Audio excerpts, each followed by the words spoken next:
자, 우리 오늘 성경 봉독합시다. 자, 로마서 10장 11절에서 15절 보겠습니다. 로마서 10장 11절에서 15절.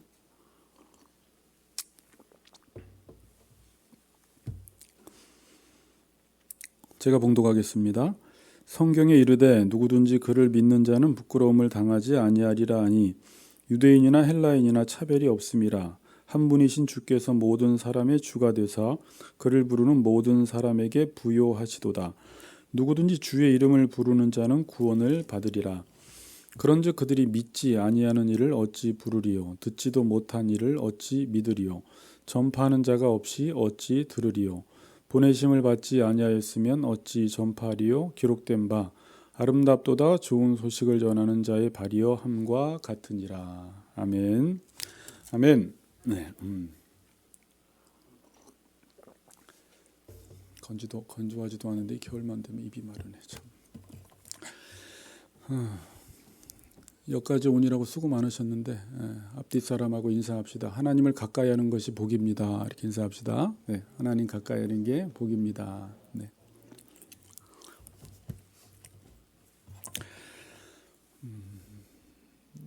로마서 이 9장을 저도 설교는 처음 해보는데 본문은 보고 공부는 해봤지만 설교하면서 참 이 의미들이 내가 생각하는 것보다 훨씬 더 깊구나라는 것을 깨닫게 돼요.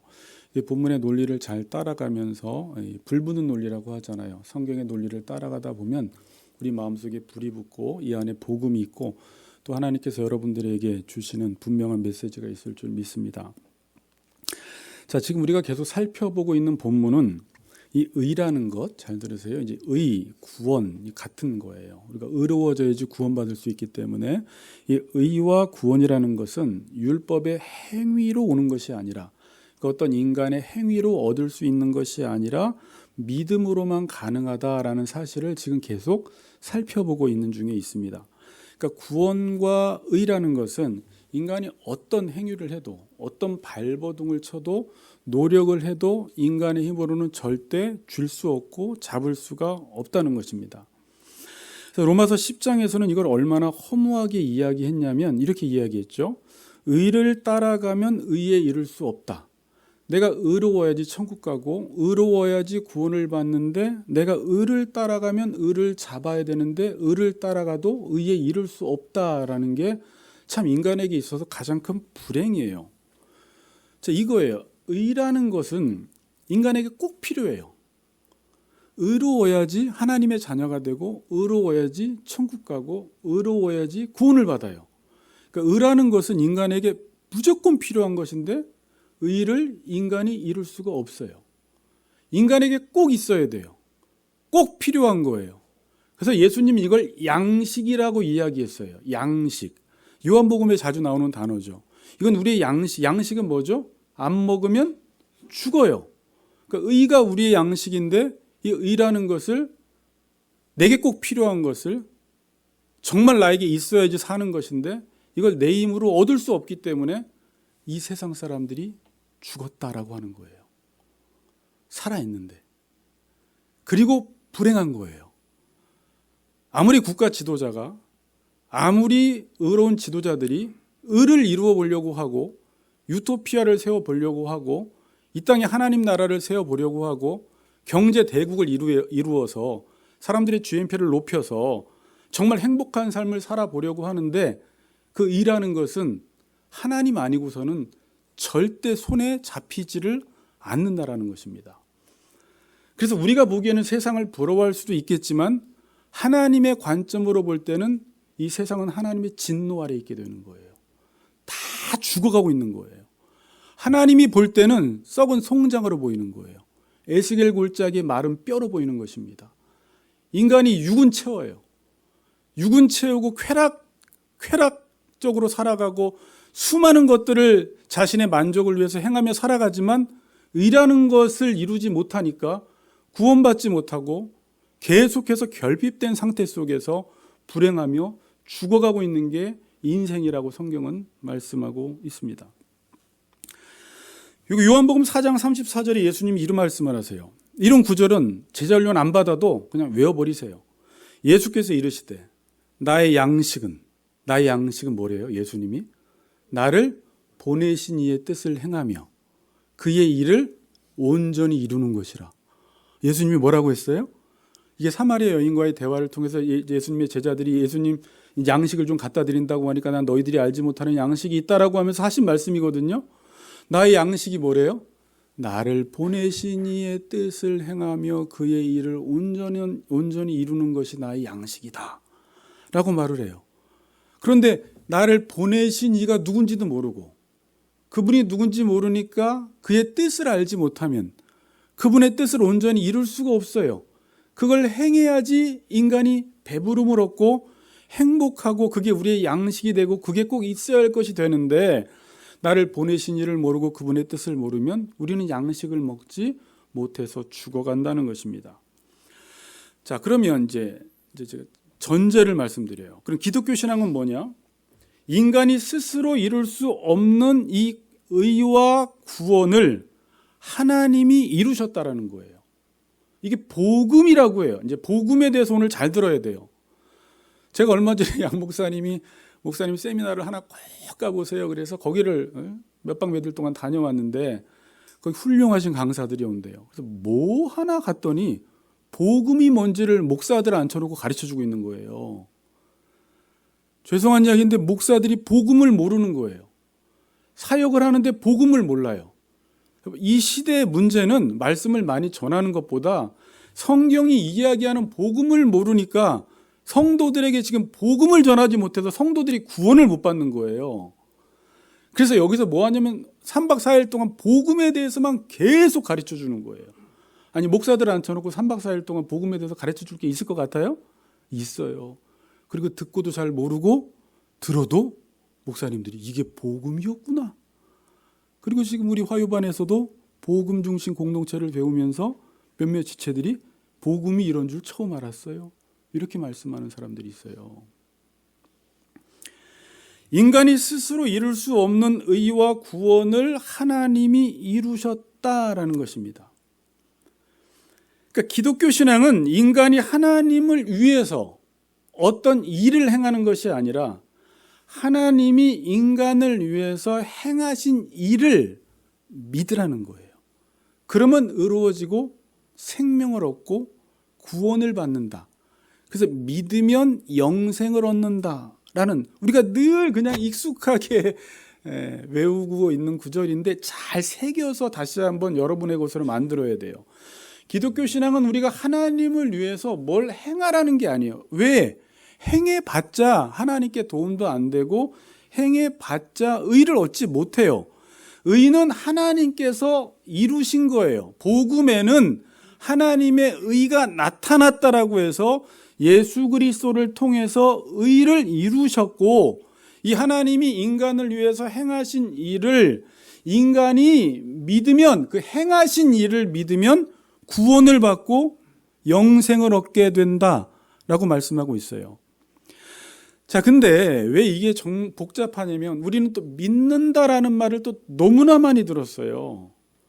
그래서 믿음이라는 것을 되게 막연하게 생각해요. 추상적으로 생각해요. 야야야, 예수 믿기만 하면 구원받아. 그러니까 믿기만 하면 좋긴 좋아요. 틀린 말은 아니죠. 마음으로 믿고 입으로 시인만 하면 구원을 받는데 야, 교회 가서 내 예수 믿기만 해. 그럼 천당 가. 이렇게 믿음이라는 것을 너무 막연하게 이야기하고 마치 요술방망이처럼 이야기를 한다는 거예요. 그리고 마치 믿음이 그냥 구원을 얻기 위한 하나의 수단 정도. 그러니까 마음으로 믿고 입으로 시인할 진짜 마음도 없는데 믿습니다. 영접기도 시켜서 마치 믿음이 있는 것처럼 하나님의 자녀가 된 것처럼 당신은 하나님의 자녀가 됐습니다 하는데 나중에 본인 스스로가 내가 정말 믿음이 있는지 없는지도 모르고 여기서 이야기하는 믿음이 정말 뭔지도 모르면서 마치 믿음을 주문처럼 요술방망이처럼 믿기만 하면 구원받는데 입으로 너 믿기만 해 라고 고백해. 그럼 구원받아. 한편으로 맞는 것 같지만 이게 정말 맞을까? 믿음이라는 게 과연 뭘까라는 것을 여러분들이 생각을 해봐야 됩니다. 마침 이번 주에 한 지체를 만나서 이야기를 하는데 밀양 이야기를 하는 거예요. 오래전에 영화잖아요. 밀양 영화가. 그러면서 이 이야기를 해요. 여러분들 그런 궁금증을 가졌나 모르겠지만 밀양에서 전도연 그 아들을 죽인 사람이 있잖아요. 죽인 사람이 어느 날 갑자기 전도연이 찾아갔는데 뭐라고 이야기해요? 나는 이미 예수를 믿고 하나님께 용서를 받았다라고 하는 건데 이 지체의 질문은 그거예요. 그 사람이 진짜 용서 받았습니까? 제가 그걸 어떻게 알 수가 없겠죠. 그 앞뒤 이제 이 감독은 기독교의 가벼운 기독교를 거기에 아마 넣어놓은 것 같아요. 얼마나 쉽게 믿기만 하면 구원받는다고 하고 사람들은 이 믿음이라는 단어 하나로 모든 것을 떼워보려고 하는지. 그러니까 전도연이 용서를 하러 갔다가 혼자 하나님 앞에 믿고 용서받았다고 하니까 오히려 더 화딱지가 나고 한장해서 막 미쳐가는 모습을 우리가 봤잖아요. 그러니까 기독교인들은 믿는다고 고백만 하면 구원받는다고 하는 이 싸구려 믿음, 이게 저는 싸구려 믿음이라고 말하고 싶어요. 그냥 믿기만 하면 어떤 죄를 지었던지 구원받는다. 내가 과거에 무슨 죄를 지었던지 믿기만 하면 구원받는다라는 말이 맞기도 하지만 이 안에 있는 믿음의 내용이 얼마나 광범위한지를 오늘 좀 말씀드리려고 하는 거예요. 같이. 열심히 살지도 않으면서 어떤 기독교인들은 예수 믿으면 복을 준대 라고 말하면서 자신의 모든 책임을 회피하면서 예수 믿기만 하면 하나님이 그냥 저절로 복을 준다고 말하면서 사는 사람들도 없지 않아 있다는 것입니다. 우리의 믿음은 이 추상적인 믿음, 막연한 믿음이 아니라 하나님이 죄인된 우리를 위해서 행하신 일이 성경 전체고 그 가운데 핵심이 예수 그리스도예요.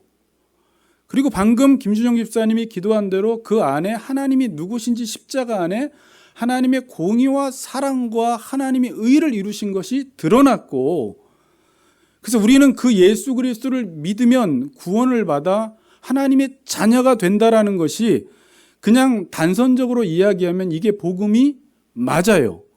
자, 그런데 제가 이렇게 말씀을 드릴게요. 하나님께서 행하신 일을 믿으면 구원을 받는데 구원받은 사람은 어떻게 살아가냐면 하나님이 행하신 일을 믿으면 하나님이 행하신 일을 이 땅에서 행하며 살아가게 돼 있어요. 그래서 예수님께서 나를 보내신 이의 뜻을 행하는 것이 나의 양식이다라고 이야기했고, 아버지께서 일하시니까 나도 일한다. 믿음이 일하는 것으로 드러납니다. 그러니까 여러분들이 성경을 알고 하나님께서 얼마나 역사 속에서 예수 그리스도를 통해서 큰 일을 행하셨는지를 여러분들이 알면, 그래서 나를 하나님의 자녀 삼아 주셨다라는 것을 알면 하나님의 자녀가 된 사람들은 하나님의 자녀로 살아가는 것까지 믿음이라고 이야기하는 거예요. 아시겠죠?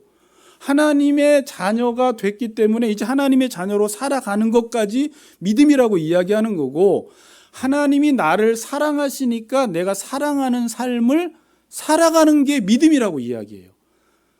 하나님이 나를 섬기셨으니까 역사 속에서 이게 하나님이 나를 위해 행하신 일이에요. 나도 앞에 보세요. 딴 생각하면 안 돼요. 지금 세 사람이 아픔 보는데 딴 생각을 하고 있어. 제가 눈동자만 봐도 알아요. 지금 밥에 지금 밸브 생각 그만하고 애기 생각 그만하고 여기만 보면 됩니다.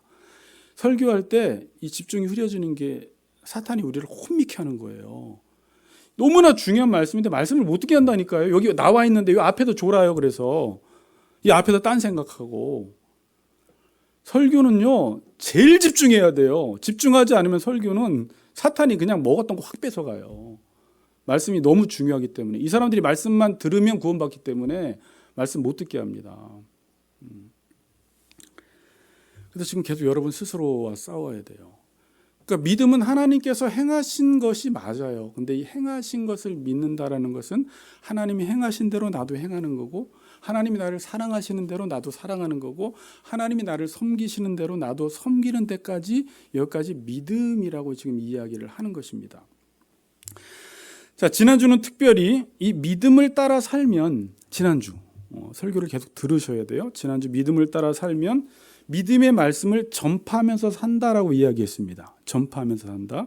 그래서 8절 말씀이 뭐였어요? 곧 우리가 전파하는 믿음의 말씀이니라 그러죠. 믿음으로 의롭다는 사람들의 특징이 뭐냐면 믿음의 말씀을 전파하면서 살아요.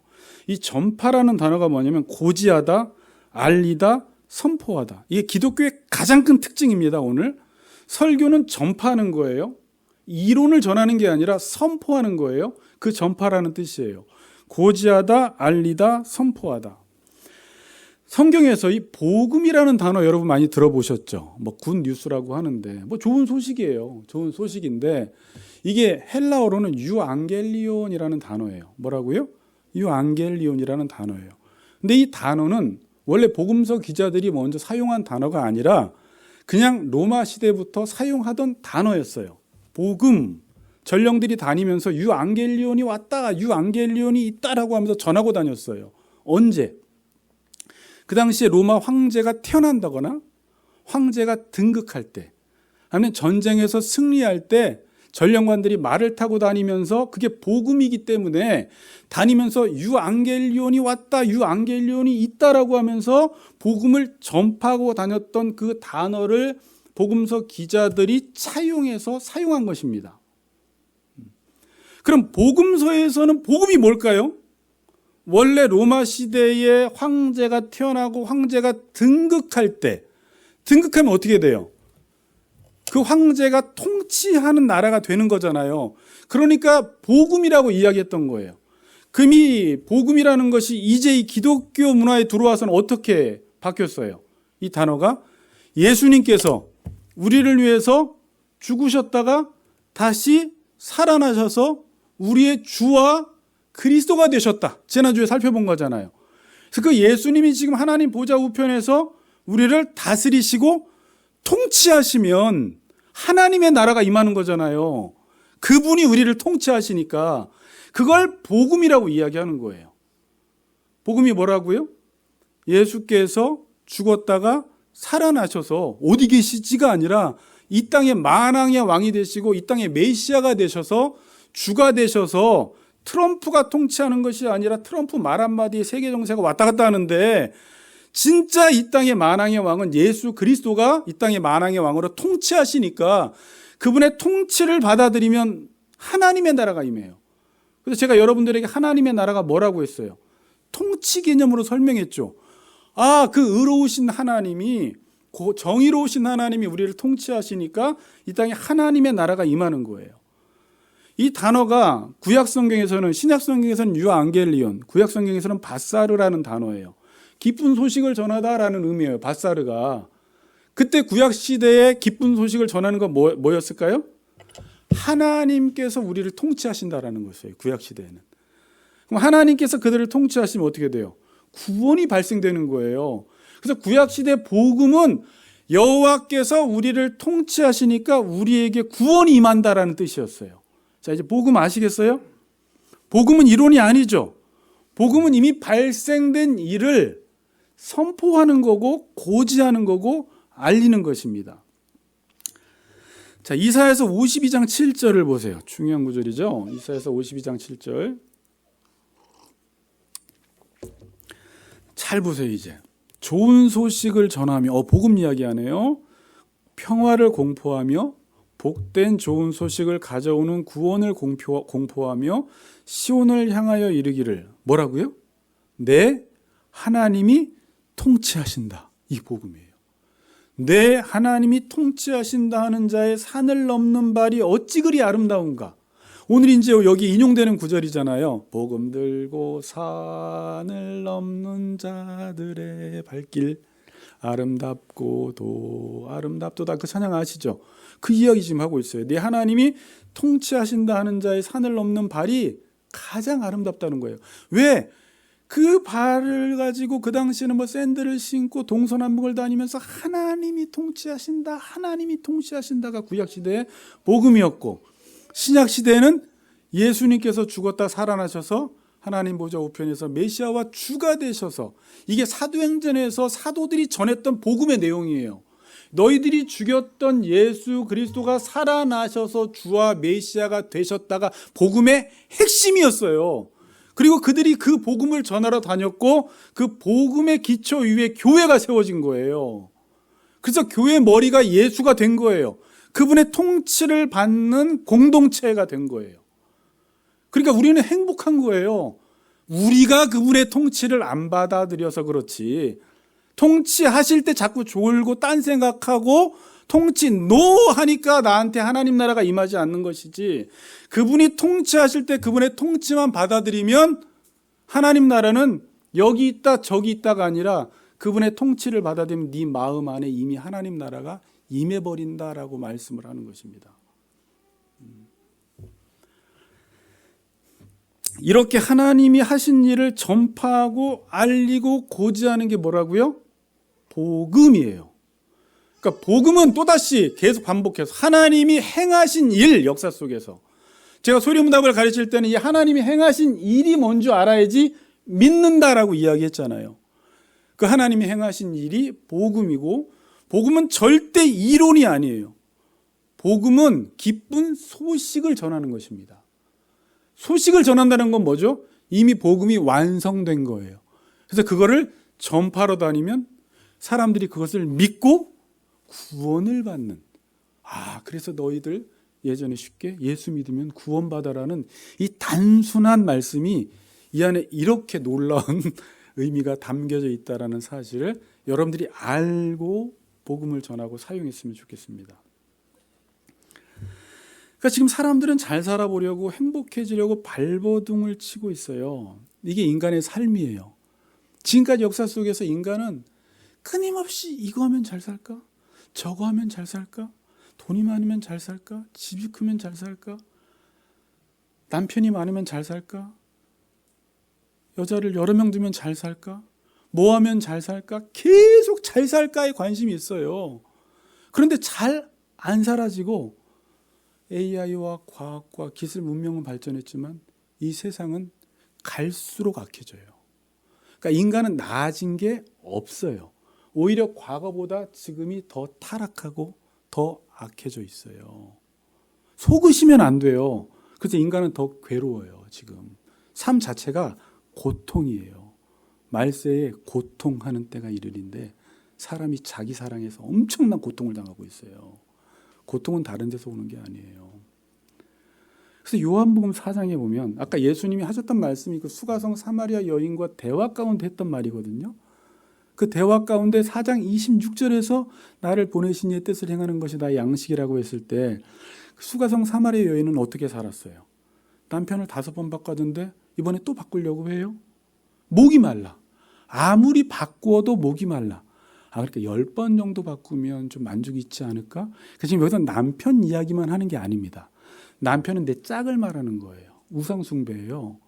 우리는 계속 어떤 대상을 바꿈으로 내 만족을 채우려고 해요. 꼭 사람이 아니에요. 그 남편이라는 것은. 남편, 신랑은 예수밖에 없어요. 예수 만나야지 이 신부는 행복해져요. 근데 우리는 끊임없이 남편을 바꿔보는 거예요. 이 남편이 행복한가? 저 남편이 행복한가? 우리 아내도 저 안 바라보고 송중기 만나면 행복한가? 뭐 이런 생각 해봤자 저 만나야지 행복하죠. 이건 농담인데 썰렁하죠? 어쨌든 그렇게 지금 계속해서 배고픔 속에 있을 때 예수님께서 하셨던 말씀이 나를 보내신 이의 뜻을 행하며 그의 일을 온전히 이루는 것이 내 양식이다라고 이야기해요. 그럼 3장에는 누가 나올까요? 그러면 이제 직위가 좀 있고 사람들로부터 좀 인정받는 자리에 있는 사람들은 만족이 되지 않을까? 니고데모? 아니라는 사실을 이야기해 주는 거예요. 니고데모는 유대 공의원이에요. 바리새인이었어요. 사람들로부터 존경을 받는 사람이었어요. 근데 밤에 몰래 예수님을 찾아가요. 왜? 아무리 사람들로부터 인정받고 명예를 얻고 높은 직위에 있어도 만족이 없고 공허한 거예요. 하나님 나라 가려면 어떻게 됩니까? 예수님께 물었을 때 네가 거듭나지 아니하면 하나님 나라에 들어갈 수가 없다라고 이야기해요. 그러니까 이제 이 영적인 세계를 모르는 니고데모는 어떻게 인간이 엄마 뱃속에 들어갔다가 또 날 수 있겠삼나이까? 그걸 말하는 게 아니죠. 거듭나 중생하라는 거죠. 거듭나고 중생해서 하나님의 자녀가 되라는 것이었죠. 그러면서 하는 얘기가 뭐냐면 그게 요한복음 3장 16절이 그 문맥에서 나온 거예요. 하나님이 세상을 이처럼 사랑하사 독생자를 주셨으니 이는 저를 믿는 자마다 멸망치 않고, 여기서 영생, 단순히 오래 사는 걸 말하는 게 아니라 지속적으로 복된 상태를 말해요. 풍성한 삶을 말해요. 영생을 얻게 하려 하심이라 라고 이야기하고, 아까 수가성 사마리아 여인에게는 무슨 말씀을 하셨냐면 여러분들이 잘 아는 구절이죠. 요한복음 4장 13절 14절. 이 물을 마시는 자는 다시 목마르려니와. 이게 세상이에요. 어떤 물을 마시든지 다 목말라. 만족을 주는 게 이 땅에 아무것도 없어. 먹을수록 마실수록 목말라요. 이 세상에 있는 건. 내가 주는 물을 마시는 자는 영원히 목마르지 아니하리니, 내가 주는 물은 바깥에서 오는 기쁨이 아니라 그 속에서 영생하도록 솟아나는 샘물이 되리라. 그러니까 예수 믿고 기쁜 건 뭐냐면 외부적인 기쁨이 아니라 내 안에서 성령께서 오셔서 내 안에서 끊임없는 기쁨과 은혜를 주시는 거예요. 이게 하나님의 통치를 받는 사람들이 누릴 수 있는 특권이에요. 그 이야기를 하는 것입니다. 자, 그럼 이 복음을, 이 기쁜 소식을 여러분만 알고 있으면 되나요? 자, 이게 지금 복음이에요. 이 땅을 볼 때는 하나님의 진노 아래에 있어. 여러분이 그 시각으로 봐야 돼요.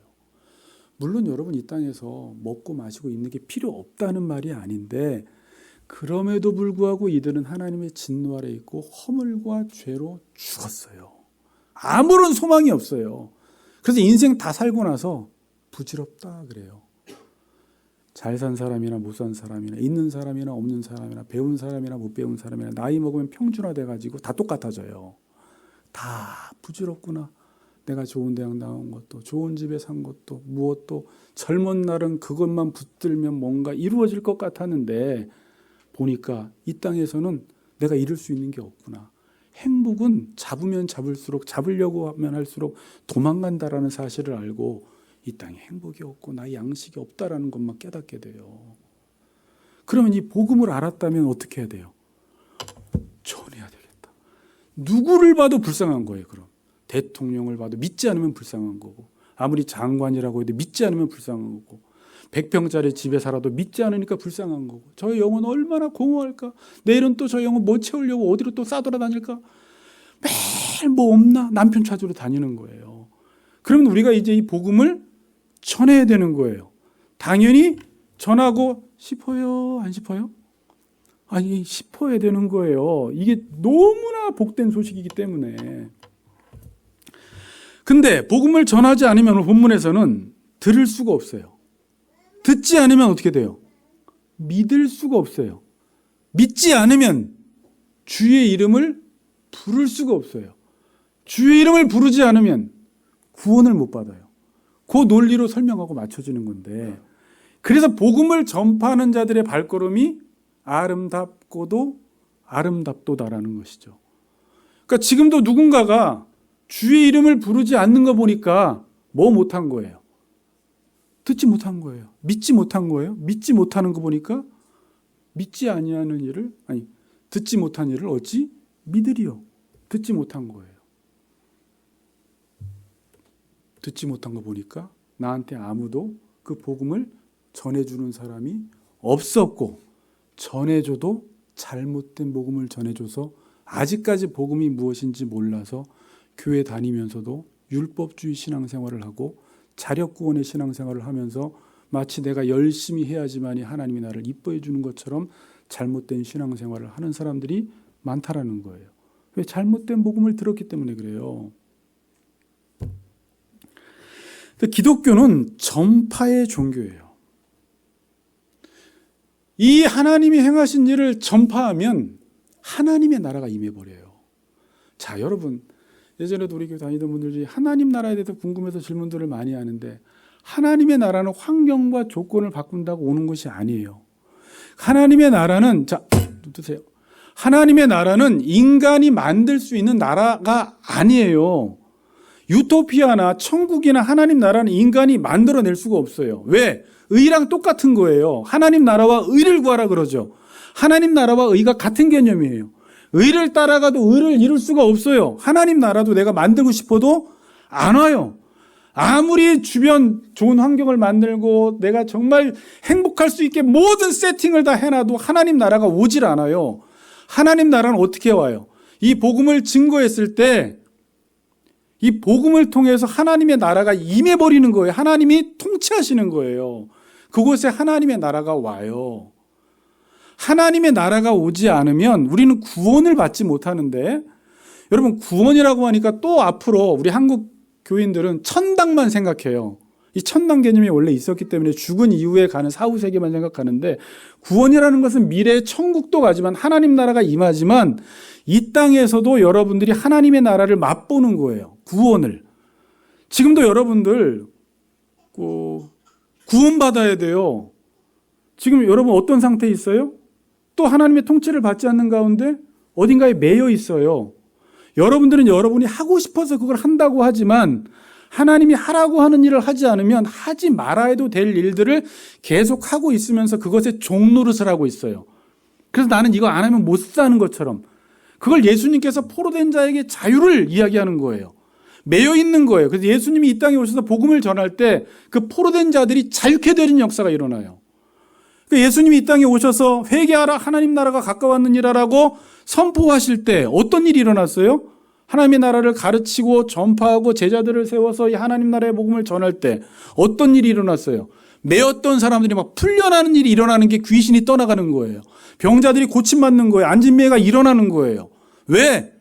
이 땅에 죄 가운데 묶여있는 사람들, 온갖 질병과 중독과 술과 마약과 섹스와 온갖 것에 묶여있는 사람들이 하나님의 통치가 임하니까 사탄이 떠나가면서 이 모든 것들로부터 자유케 되어지는 역사가 일어나는데, 저나 여러분이나 또 하나님의 통치를 받지 않으면 또 가서 무엇인가 매여.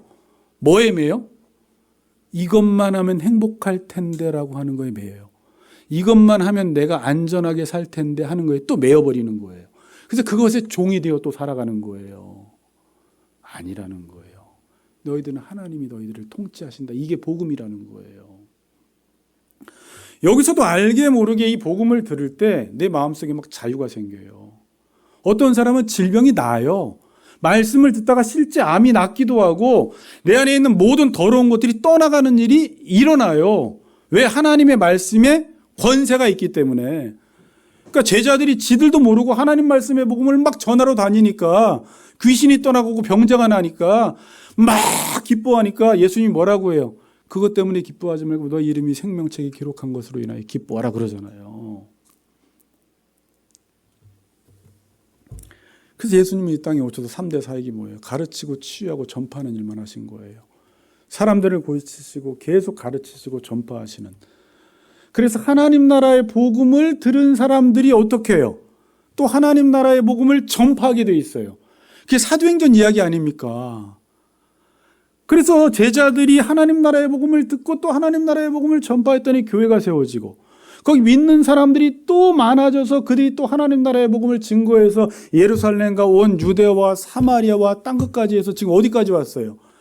1800년대 초반에 영국 선교사, 미국 선교사, 독일 선교사가 이 땅에, 이 조선 땅에 건너와서 복음을 전해서 우리가 그 복음의 메시지를 듣고 지금도 그분을 믿고 지금도 그분을 부르고, 선교사가 한국이 두 번째로 많이 파송했는데 이제 이 한국 땅이 듣는 곳이 아닌 이제 전파하는, 온 세계 민족을 다니며 세계 선교를 하는 국가가 된 것이죠. 지금 조금 주춤하고 있어요. 요즘 GMS에서 선교사들이 없대요. 젊은 선교사들이 없대요. 30대가 없대요. 나가질 않아요. 힘들어서. 이정미 주쌤이 나가야 되나? 누가 나가야 되는데 지금 전정민 씨가 나가야 되나? 남은 인생을 교회 잘못 왔다 또 이러겠네요. 그래서 11절 13절 이렇게 나와 있습니다. 성경에 이르되, 잘 보세요. 누구든지, 이게 되게 쉬운 말이에요. 늘 읽던 말이에요. 그를 믿는 자는 부끄러움을 당하지 아니하리라 하니 유대인이나 헬라인이나 차별이 없음이라. 한 분이신 주께서 모든 사람의 주가 되사, 한 분이신 주께서 모든 사람의 주가 되사 유대인이나 헬라인이나 차별이 없이, 유대인만 구원받는 것이 아니라 헬라인이나 이방인이라 할지라도 누구든지 주의 이름을 부르기만 하면 구원을 받는다라는 단순하면서도 복된 소식을 지금 전하고 있는 거예요. 누구든지 주의 이름을 부르는 자는 구원을 받는다. 왜? 구원의 기초가 누구이기 때문에? 주님이시기 때문에. 주님이라는 말은 뭐예요? 주님이 우리를 통치하시고 나는 뭐라고요? 종이 됐기 때문에 그런 사람들은 구원을 받는다라고 이야기하고 있어요. 그럼 주님의 이름을 부르려면 어떻게 해야 돼요? 이제 믿어야 돼요. 믿고 싶어 죽겠어, 어떤 사람들이. 근데 믿음이 안 생긴대. 그럼 이제 다음 주에 말씀드리지만 믿음은 어디서 난다고? 들음에서 난다고요. 하나님의 음성을 듣고자 하면, 하나님의 음성을 계속 듣다 보면, 하나님이 하신 일을 듣다 보면, 무조건 성경 이야기, 이단 이야기, 잘못된 설교를 말하는 게 아니라 정상적인 설교를 들으면 하나님이 우리를 위해서 무슨 일을 행하셨는지 알기 때문에 그분을 믿지 말라고 해도 믿을 수밖에 없게 돼요. 믿으려면 들어야 돼요. 들으려면 누군가가 우리에게 전파해야 합니다. 그래서 여러분들이 복음을 전할 때, 자, 지금 오늘 간단하게 이야기 말씀드렸지만 복음이 무엇인지 알고 전하시라는 거예요. 하나님이 우리를 위해서 행하신 일이 얼마나 놀라운지 이전 설교들을 기억하시면서 예수 그리스도를 통해서 하나님이 의와 하나님의 사랑을 드러내셨고 내가 스스로 율법을 지킴으로 의로워질 수 없었는데 예수님이 의를 이루셔서 내 행위로는 의로워질 수 없었던 것을 믿음으로 의롭게 됐다. 이게 하나님께서 2000년 전의 역사 속에서 행하신 일이다 라는 것을 생각하면서 지금도 하나님의 진노 가운데 죄 가운데 있는 사람들에게 이 복음을 전하는 것이 가장 복된 일이라는 거예요. 그래서 사도 바울이 로마서를 기록한 거예요. 로마서 1장 16절에 사도 바울이 어떻게 이야기해요? 자, 로마서 구조는 간단해요. 예전에도 말씀드렸는데 까먹었을까 봐요. 로마서는요, 믿고 순종하라고 기록했어요. 이게 샌드위치 구조로 되어 있습니다. 그래서 1장 여러분들이 앞에 5절에 보면 어떻게 나와 있어요? 믿어 순종하게 하나니. 이 복음을 통해서 그 사람들이 믿어 순종하는 사람 만들려고. 로마서 16장을 또 보세요. 16장 마지막 절, 26절, 27절, 26절 보세요. 26절의 중반절에 뭐 어떻게 나와 있어요? 믿어 순종하게 하시려고 알게 하신 바 그 신비의 계시를 따라 된 것이니. 이거는 계시를 따라 된 것이라는 거죠. 사람에게서 난 게 아니라 계시를 따라 된 것이다. 이 복음으로 너희를 능히 견고하게 하려고 사도 바울이 지금 로마서를 기록했던 거예요. 그러니 사도 바울은 정말 부족한 것이 없는 사람이었어요. 모든 로마의 시민권부터 가말리엘 문화에서부터 히브리인 중에 히브리인이요, 부족한 게 없는 사람이, 이 세상에서 가장 완벽한 조건을 갖추고 있는 사람이었는데 그 모든 것들을 배설물로 여기고 해로 여기고 그는 어떤 평생을 복음을 전하며 다녔어요. 그게 1장 16절이에요. 1장 16절이 뭐예요? 내가 복음을 부끄러워하지 아니하노니. 이 복음은 모든 믿는 자에게 뭘 줘? 구원을 주시는 하나님의 능력이 됨이라. 첫째는 유대인에게요, 둘째는 헬라인에게로다. 이 내가 복음을 부끄러워하지 않는다라는 말은 완고법이고 이건 복음을 자랑스럽게 전하며 다녔다는 거예요. 여러분이 그런데 사도행전을 보면 알지만 사도 바울이 복음을 전하러 다닐 때 얼마나 많은 죽음의 위협이 있었고 핍박이 있었어요. 돌에 맞았어요. 그럼에도 불구하고 복음은 자기의 생명을 던질 만큼 가치가 있어서 사도행전 21장 21절이에요. 23절이에요. 내가 복음, 나의 달려갈 길과 주 예수께 받은 사명, 이 복음 전하는 거, 하나님의 은혜의 복음을 증언하는 일을 마치려 하면은 뭐를 귀한 것으로 여기지 않아? 내 생명을 조금도 귀한 것으로 여기지 아니하노라. 왜요? 이 복음은 사람을 살리는 복음이기 때문에, 사람을 구원시키는 복음이기 때문에 자기 인생 다 던져서 사람만 살린다면 우리는 보통 생명을 위해서 무엇을 하는데 사도 바울은 사명을 위해서 자기 생명도 아까워하지 않는다. 자신의 존재 목적이 복음 전하는 거였어요. 여러분, 의사가 돼서 많은 사람들을 고치는 일도 참 가치 있는 일인데 육을 치료하는 것도, 복음을 전하면서 죽어가는 수많은 영혼들이 그 복음을 듣고 예수의 이름을 부르면서 구원을 받는 일이 여러분을 통해서 일어난다면 그것처럼 가치 있는 일이 있겠어요, 없겠어요? 하나님이 행하신 일, 이 계시를 모르는 사람들은 죽었다 깨어나도 철학자들도 알 수가 없고 그냥 어떤 막연한 신정도 지고 선정도 그냥 하늘에 계신 어떤 존재가 있다 정도는 알지만 그 하나님이 창조주 하나님이요 구원자 하나님이요 이 땅에서 예수 그리스도를 보내셔서 죽어가는 우리를 위해서 그들을 살려내시고 하나님의 자녀 삼아주시고 지금도 하나님의 그 사랑으로 우리를 돌봐주신다라는 우리를 예정해 놓으시고 부르신 그들을 의롭다 하시고 의롭다 하신 그들을 영화롭게 하실 그 하나님을 믿고 살아가는 것처럼 복된 게 어디 있어요? 이게 복음이라는 거예요. 근데 지난 시간에 우리가 서론에서 보았듯이 지금 이렇게 복음중심 공동체 책에서 나온 거잖아요. 한국 교인들이 자꾸 칭의에 대한 확신을 어디서 얻으려고? 행위에서 얻으려고 한다라고 이야기했잖아요. 그러니까 복음을 들었는데 잘못 들은 거예요. 그러니까 정말로 첫 번째 제가 보니까요. 어떤 그리스도인들은 정말 기독교가 자력구원이라고 생각하는 사람이 있어요. 이슬람처럼. 그들이 그렇게 기도를 많이 하는 이유가 뭔지 아세요? 제가 인도네시아 가면 잠을 못 자 5시 기도하는 소리가 너무 커. 라마단 기도했기 동안은 더 그래요. 마마마마마마 음악 나오면서. 창문 다 닫아야 돼요. 잠을 못 자서. 얼마나 열심히 하는지 몰라요. 자력구원이 아니에요. 근데 지금 문제는 이렇게까지는 안 하는데 교회 안에 두 부류가 있다 그래요. 첫 번째 부류가 율법주의 신앙인들. 너무나 많다는 거예요. 갈라디아서를 쓴 배경도 그거예요. 다른 복음 전하면 천사라도 저주받는다 그래요. 사도 바울이. 그 다른 복음이 뭐였는지 알아요? 율법을 지켜야 구원받는다. 그렇다고 율법을 지키지 말라는 게 아니라 하나님이 행하신 일을 행하는 차원에서 지켜야 돼요. 이제 그 얘기는 나중에 하고. 그러니까 율법을 자꾸 지키고 율법을 지키지 않으면 자기는 마치 구원을 못 받는 것처럼 생각하는 교인들이 너무나 많은 거예요. 또 한 부류는 율법 폐기론자. 율법 안 지켜도 돼 이래버리는 거예요. 어차피 나는 구원받았어. 어차피 나는 예수 믿고 구원받았는데 아무렇게나 살아도 천당은 가는데 율법은 지켜도 되고 안 지켜도 되고 지키면 상급받고 안 지키면 못 받고 이렇게 가르쳐놨어요. 이게 잘못 가르친 거라는 거예요. 한 부류는 율법을 지켜야지 구원받는다. 한 부류는 율법 폐기론자. 한 번 구원은 영원한 구원. 그러니까 그 이후에 행실이 어떠하든지 상관없다가 어떤 교리예요? 구원파적인 교리예요. 박옥수. 거기서 이렇게 가르쳐요. 한 번 구원받으면 그 이후에 행실이 어떠하든지 영원히 구원받았기 때문에 상관없다라고 가르쳐요. 사람들이 얼마나 좋아합니까? 우리는 두렵고 떨림으로 너희 구원을 이루라.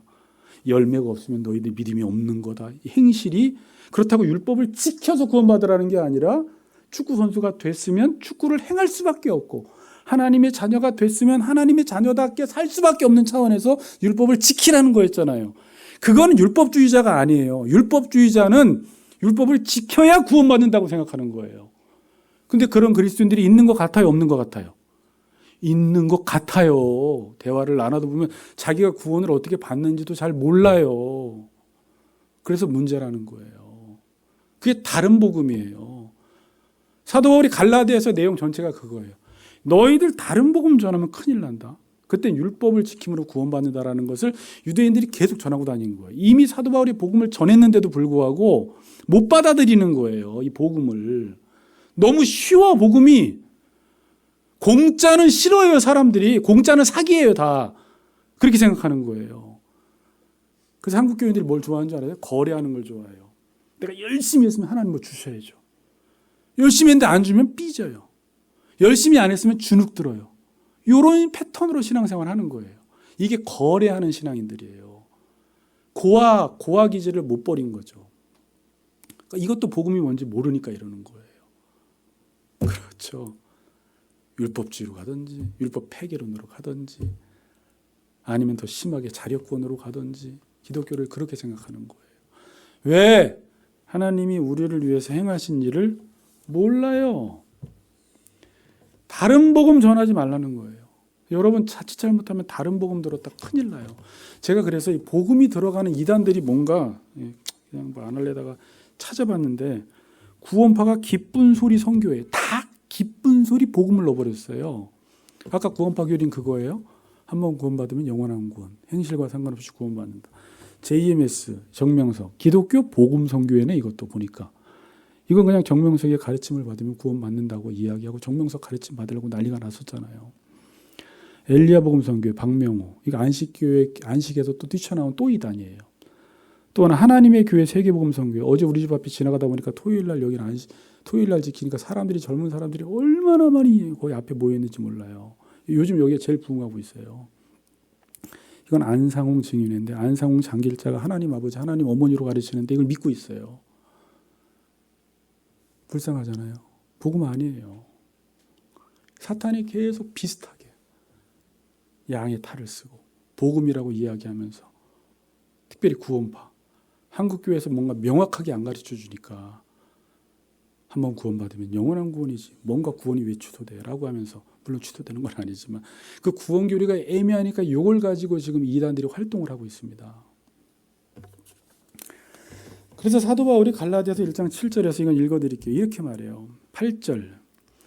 그러나 우리가 혹은 하늘로부터 온 천사라도 우리가 너희에게 전한 복음 외에 다른 복음을 전하면 저주를 받으리라 그래요. 갈라디아서 1장 11, 12절. 형제들아, 내가 너희에게 알게 하노니 내가 전한 복음은 사람의 뜻을 따라 된 것이 아니요, 이는 내가 사람에게서 받은 것도 아니요, 배운 것도 아니요, 오직 예수 그리스도의 계시로 말미암은 것이라 그래요. 복음은 사람에게서 배운 것도 아니고 받은 것도 아니고 우리가 만들어낸 이론도 아니라 하나님께, 위로부터 하나님이 행하신 일을 계시로 알게 됐다라는 거예요. 그래서 기독교 복음의 특징이 위로부터 임한 복음이에요. 위로부터 임한 복음, 계시로 인한 복음, 업사이드 다운이라고 이야기해요. 그리고 위로부터 복음이 임하면 그게 우리 내면에서 바깥으로 흘러나와요. 인사이드 아웃이라고 해요. 그래서 복음은 하나님의 은혜를 받는 거예요. 받는 거. 은혜를 받으면 은혜를 받은 사람이 이 복음이 은혜를 베풀며 살아가게 돼 있어요. 이런 차원에서 이건 율법을 행한다고 볼 수 없어요. 받았으니까 행하는 거고, 사랑을 받았으니까 사랑하는 거고, 하나님이 우리를 섬겨줬으니까 섬기는 거지, 이걸 율법주의로 이걸 섬겨서 구원받는다는 말이 아니에요. 결과론적으로 이렇게 된다는 거예요. 여기까지 믿음이라고 이야기하는 거예요. 그런데 행함이 없는 건 믿음이 없다. 야고보서가 이렇게 이야기하는 것입니다. 중요한 오늘 내용이에요. 이 복음의 두 가지 속성이에요. 근데 사람들은 어떻게 해요? 끊임없이 지금도 뭘 행하고 싶어 해요. 근데 또 이렇게 전하잖아요. 또 죄성이 발동돼서 아무것도 안 해도 되겠네. 또 이렇게 나가요. 또 그 말이 아니잖아요. 사랑받은 사람은 사랑하게 돼 있다고요. 사랑하는 거 보니까 이 사람이 하나님 사랑 받았네. 이렇게 주는 자가 받는 자보다 복되도다. 주는 거 보니까 받았구나. 이렇게 이런 논리로 나가는 거예요. 어떤 사람이 섬기는 거 보니까 요즘 하나님의 섬김을 계속 받고 있는 거예요. 이 섬김을 안 받으니까 요즘 안 섬기고 있는 거예요. 그런 논리로 성경은 이야기해요. 나무는 열매로 한다. 사람들은 계속 이 세상이 인과율이라고 했잖아요. 뭘 안 하면 불안해서 못 삽니다. 그래서 이번에 박 권사님 만나서 그 이야기 했잖아요. 우리 차 마시면서. 김영석 교수님, 연세대학교 철학과 교수님이 105세 넘었잖아요. 건강하잖아요. 그러니까 사람들이 계속 묻는다는 거잖아요. 어떻게 이렇게 건강하세요? 비결이 뭐예요? 이 세상은요, 비결을 찾아요. 그러니까 그분이 뭐라고 했어요? 비결은 이겁니다라고 하는 게 아니라 자기가 하는 일을 즐겁게 했더니 건강해졌다. 건강은 결과론적으로 왔다라는 건데, 비결이 뭐예요? 뭘 드셨어요? 이제 이걸 묻는 거예요. 이 세상은 계속 그래요. 복 받는 비결이 뭐예요? 행복해지는 비결이 뭐예요? 잘 사는 비결이 뭐예요? 거기에밖에 관심이 없어요. 근데 신명기는 뭐라고 이야기해요? 복을 무지하게 받잖아요. 28장에 나가도 복을 받고, 광주리도 복을 받고, 떡반죽 그릇도 복을 받고, 적군들이 한 길로 왔다 7길로 나가고 그냥 무조건 복을 받는데, 이 복이 왜 온대요? 그냥 하나님의 말씀을 듣고 순종했더니, 그냥 아버지께서 내게 하라고 주신 일을 이루었더니, 나의 보내신 이의 뜻을 그냥 행하면서 살았더니 잘 되더라는 거예요. 행복지수도 올라가고 면역력도 좋아지고 만족감도 높아지고, 뭐 했더니 내 사명을 따라 내가 해야 할 일을 하면서 살았더니 제일 행복하고, 하나님이 내 영혼이 잘된 같이 내가 범사에 잘되고 강건하기를 간구하노라. 하나님이 내 영혼이 잘 되니까 내 모든 걸 잘 되게 해주시는 거예요. 자녀부터 가정부터 후손까지 다 잘 되게 해주시는 거예요. 그걸 비결이 뭡니까? 이걸 어떻게 알아? 신명기 28장에 뭐라고 해요? 내 규례와 법도를 지켜 행하면 복 쫙 나오는 거예요. 내 세상은 이걸 모르니까, 아버지 없으니까. 고아의 특징이 뭘 해야지 잘 살아요? 하나님을 모르면 모를수록, 하나님의 사랑을 모르면 모를수록 뭘 해야지 잘 산다고 생각을 해요. 고아기 때문에. 그거 안 하면 불안해서 잠도 못 자요.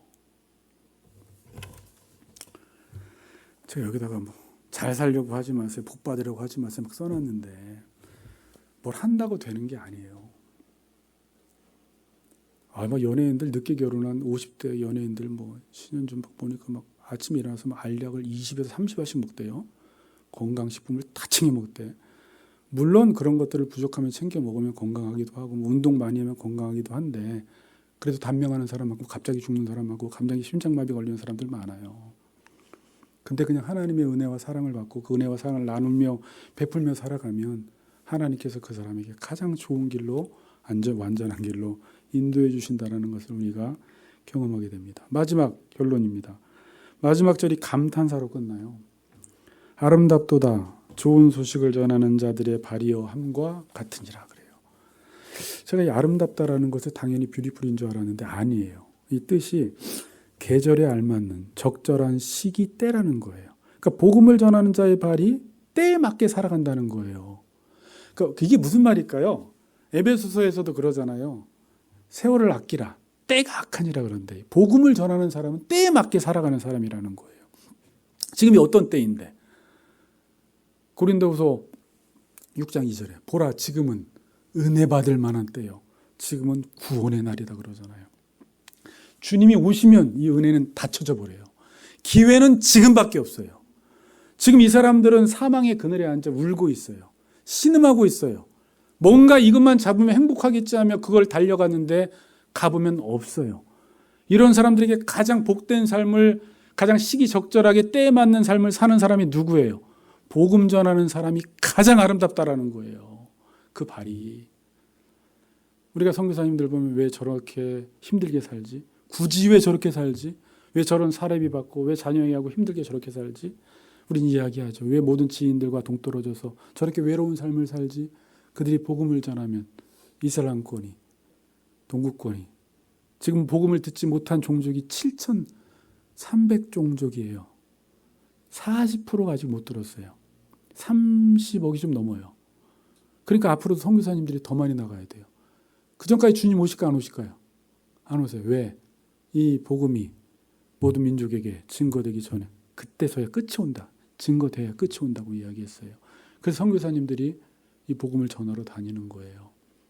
꼭 선교만이 복음이 아니라 내 주변의 지인들 아직까지 복음을 듣지 못해서 우리 아들, 딸이, 우리 남편이, 우리 친지들이 아직까지 복음을 듣지 못해서 주님의 이름을 부르지 못하고 있고 고아처럼 살고 있습니다. 근데 그들이 언젠가는 이 복음을 듣게 되면 믿음이 생기게 되고 믿게 되면 그들이 인생에 공고한 날이 올 거예요. 지금은 뭔가 하면 되겠지 하면서 아마 달려갈 거예요. 그러나 인생의 막다른 길이 왔을 때 그때 주의 이름을 부르는 거예요. 주여 어머니가 믿는 그 하나님 내가 믿습니다. 아버님이 하나님이 믿는 그 하나님 내가 믿습니다. 주의 이름을 부르는 자 그때서 구원을 받는 것이니까 지금도 우리가 포기하지 말고 그들에게 계속 복음을 전하고 믿음의 말을 하면 언젠간 그들 안에 믿음이 생겨서 주님의 이름을 부르고 구원받는 놀라운 역사가 일어날 줄 믿습니다. 복음 전하는 자의 발이 복음 전하는 자의 발이 가장 아름답다는 사실을 기억하시면서 그렇게 살아가시는 우리 같이 걷는 교회 성도님들 되시기를 주님의 이름으로 축복합니다. 아멘.